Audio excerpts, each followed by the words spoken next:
Hello friends, இன்னைக்கு special அடை தோசை செய்வது எப்படின்னு பார்க்கலாம். ஒரு பவுலில் பச்சரிசி 1 கப்பு எடுத்துக்கோங்க. அதை 2 தடவை நல்லா வாஷ் பண்ணி அதில் 4 காய்ந்த மிளகாய், வேடிகை மிளகாய் 3 சேர்த்து தண்ணியில் ஊற விடுங்க. அரிசி கூட 5 மணி நேரம் ஊறணும்.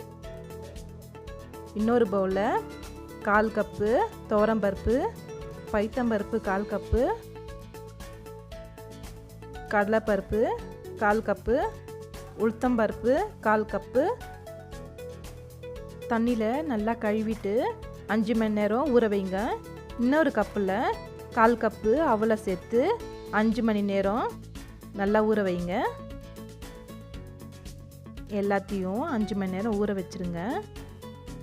ஊற வச்ச பிறகு ஒரு மிக்ஸி ஜார் எடுத்துக்கோங்க. அதில் பொடியாக நறுக்கிய இஞ்சி 1 டீஸ்பூன்,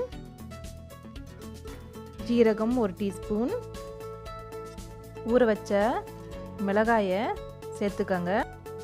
அதை ஒரு சுற்றி ஊற வச்ச பச்சரிசியும் சேர்த்துக்கோங்க.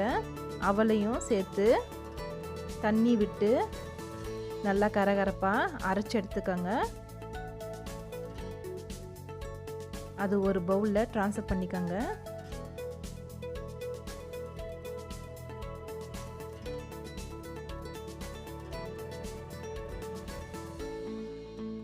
அதே மிக்ஸி ஜாரில் ஊற வச்ச பருப்பெல்லாம் சேர்த்து தண்ணி கொஞ்சமாக ஆட் பண்ணி கரகரப்பாக அரைச்சி எடுத்துக்கோங்க. அதையும் அரிசி மாவு கூட சேர்த்துக்கோங்க.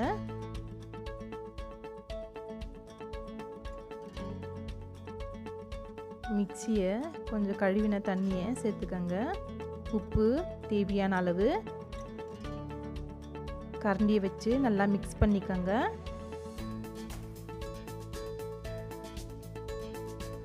பொடியாக நறுக்கிய வெங்காயம் 2, பொடியாக நறுக்கிய கொத்தமல்லி, கருவேப்பிலை பொடியாக நறுக்கினது எல்லாத்தையும் நல்லா மிக்ஸ் பண்ணிக்கோங்க.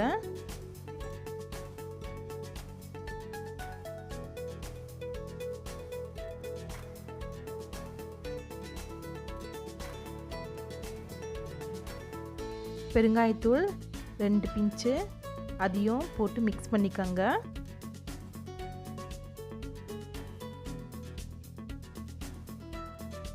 தோசை தவா வச்சு அதில் எண்ணெய் தடவிட்டு 2 கரண்டி மாவை ஊற்றி தோசை போல் நல்லா சுட்டுடுக்கோங்க.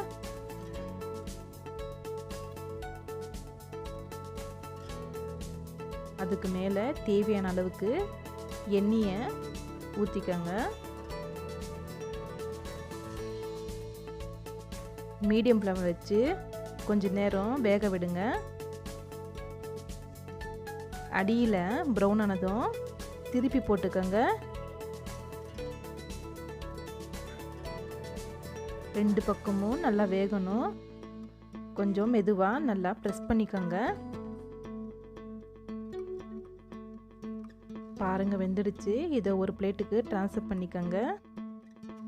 சுவையான அடை தோசை ரெடி. நன்றி. சப்ஸ்கிரைப் பண்ணுங்கள். மறக்காமல் பெல் பட்டனை ப்ரெஸ் பண்ணுங்கள்.